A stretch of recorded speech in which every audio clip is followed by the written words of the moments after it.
Aid workers are being targeted throughout Europe as countries including the UK use laws aimed at traffickers and smugglers to discourage humanitarian activity, a study claims. A 6-month investigation by the London-based Institute of Race Relations documented the prosecutions of 45 individual humanitarian actors under anti-smuggling or immigration laws in 26 separate actions over the past 2 years.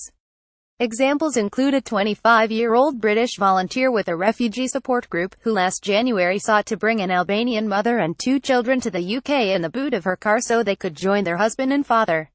She was sentenced in March to 14 months in jail, although the sentence was suspended to take into account her misguided humanitarianism. UK law does not distinguish between humanitarian and commercial motives in such prosecutions, but does take such factors into account in sentencing. In Switzerland, a 43-year-old woman known to refugees as Mother Teresa for her work in providing food for those stranded on the Italian side of the border, was sentenced in September to a fine and a suspended 80-day jail term for helping unaccompanied children into the country. In France, British volunteers helping refugees in Calais have frequently been harassed by the authorities. In October 2015, former British SOLR Rob Laurie was arrested at the border for hiding a 4-year-old Afghan child in his van in response to her father's pleas to take her to relatives in Leeds. Laurie, from West Yorkshire, avoided jail after a French court found him guilty of the lesser charge of endangerment rather than assisting illegal entry. And in March this year, 3 French and British volunteers with charity Royal Citoyen were arrested for distributing food to migrants.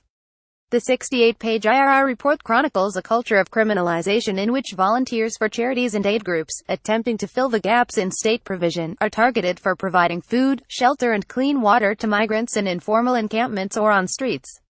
The EU's border force, Frontex, has accused aid groups including Médecins Sans Frontières of cooperating with migrant traffickers in the Mediterranean. The report criticizes senior Frontex officials for attempts to bully and delegitimize NGO search and rescue missions in the Mediterranean by accusing aid groups of working with smugglers and encouraging trafficking. The IRR's vice chair, Francis Weber, said across the continent, criminal laws designed to target organized smuggling gangs and profiteers are distorted and stretched to fit an anti-refugee, anti-humanitarian agenda, and in the process criminalize decency itself. This week the IRR will write to the European Commission urging it to reassert support for humanitarian values and provide a mandatory exemption from criminalization for humanitarian groups. The letter warns that the failure to protect aid groups, refugee charities and humanitarian organizations represents a gulf between law and morality in the policies of EU member states.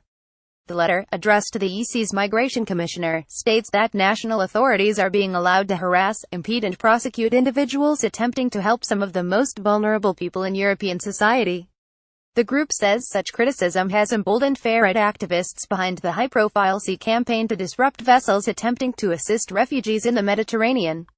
A range of Islamophobic anti-immigration groups, along with alt-right commentators such as Breitbart News and Junge Freiheit in Germany, joined the campaign. Austrian Interior Minister Wolfgang Sobotka has called for legal punishments for sea rescuers, and German Interior Minister Thomas de Maizière has said NGO rescue boats concealed their positions from coastguards but switched on their lights to help refugee boats, claims denied by the NGOs. IRR Director Liz Vecchiet said those who act in solidarity with refugees and migrants are considered by the far right as self-hating Westerners and race traitors. There can be no doubt that the threat of prosecution hanging over search and rescue NGOs and repeated verbal denunciations by European politicians have amplified the far-right's message. Activists from French far-right group Ligue du Midi recently ransacked the offices of a group in Montpellier that works with child migrants.